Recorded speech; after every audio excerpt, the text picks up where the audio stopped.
On va faire un petit peu de questions pour un champion aujourd'hui.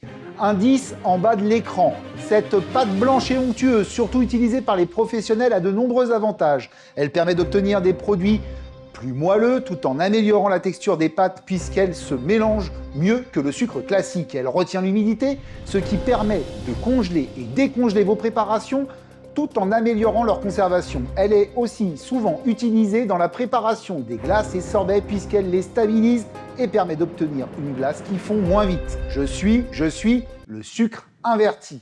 Allez, place à notre recette. Alors, on va réaliser notre recette. Vous allez voir, ça va être d'une simplicité la plus totale. Mais on va parler un petit peu chimie dans un deuxième temps. Pour commencer, on prend une casserole, toute simple. On met dedans notre sucre. On va mouiller avec un petit peu d'eau à hauteur. Alors moi, ce que je fais toujours, c'est que je m'assure que mon eau passe bien partout. J'évite par contre de pousser les cristaux de sucre sur le bord de ma casserole. Je vais rajouter du jus de citron, très important, le jus de citron.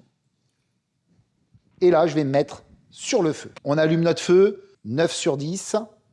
Et là, on va avoir, pour faire cette recette, besoin d'une sonde. Il va falloir qu'on monte à 114 degrés pile. Il ne faudra pas aller au-delà de 114 degrés. Ça, c'est très important. Donc, on allume notre sonde, on la met dans notre casserole. Et là, c'est parti. On attend d'atteindre tranquillement les 114 degrés. Comme vous le savez, la cuisine, c'est de la chimie. Et la recette du sucre inverti ne fera pas exception à la règle. C'est un mélange de glucose et de fructose obtenu par hydrolyse du saccharose.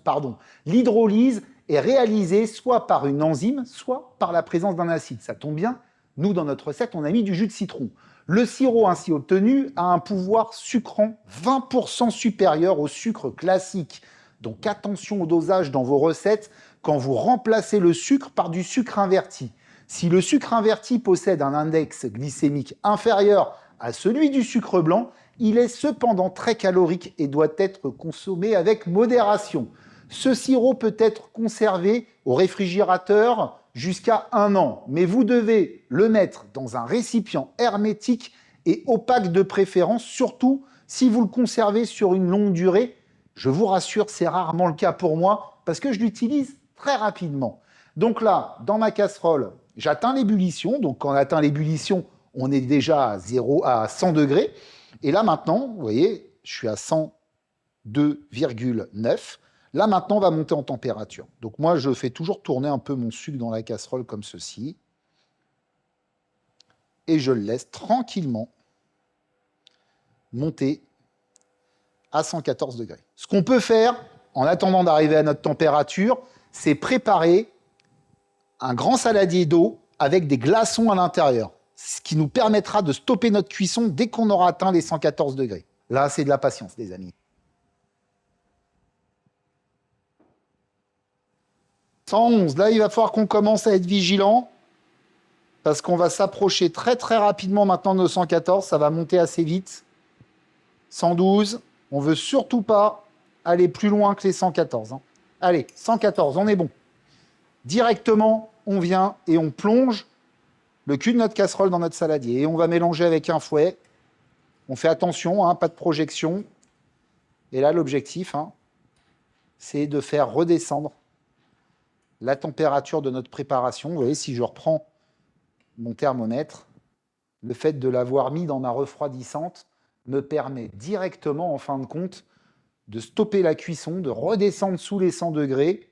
C'est exactement ce que je voulais. Alors, de temps en temps, je ressors parce que il va avoir tendance à épaissir au fond de la casserole avec le choc thermique. Donc, je vais le remélanger de façon à ce que l'ensemble redevienne une masse homogène. Et là, j'ai donc tout mon liquide et tout mon sucre qui ne forment plus qu'une seule masse avec mon citron. Et ça, c'est plutôt pas mal. Un petit pot dans lequel je vais venir couler ma préparation. Donc là, moi, ça, je vais l'utiliser assez rapidement. Si j'en avais pas besoin, j'aurais pris un pot, comme je vous l'expliquais tout à l'heure, opaque. J'en laisse pas une goutte, bien sûr. Je récupère tout. Vous voyez, cette texture, elle va encore se densifier en refroidissant. Ma recette est maintenant terminée. Nous avons donc notre sirop que nous allons pouvoir utiliser, c'est du sucre inverti, dans plein de préparations. Ce sirop, on va pouvoir l'utiliser, des jolies recettes bien gourmandes. Il va nous permettre d'obtenir des produits plus moelleux, comme je vous l'ai expliqué au tout début, tout en améliorant leur texture. On aura des pâtes avec une meilleure texture, puisqu'ils se mélangent mieux en vérité que le sucre classique. Il retiendra l'humidité. Cela va nous permettre de congeler et décongeler nos produits et nos préparations tout en améliorant leur conservation. Alors, il est souvent utilisé dans les préparations des glaces et sorbets. Ça, c'est plutôt pas mal. Vous verrez, quand vous sortirez vos glaces, eh bien, elles fondront beaucoup moins vite. Si avec tout cela, vous n'êtes pas fou de sucre inverti, eh bien, moi, personnellement, j'en ferai beaucoup plus souvent. Et je suis personnellement, moi, fou de sucre inverti. Chers amis Food Cuisine, j'espère que vous avez pris plaisir à découvrir ce produit. C'est déjà l'heure pour nous de se quitter, mais on se retrouve très vite pour une nouvelle aventure Food Cuisine. En attendant, régalez-vous et portez-vous bien. Salut! Salut!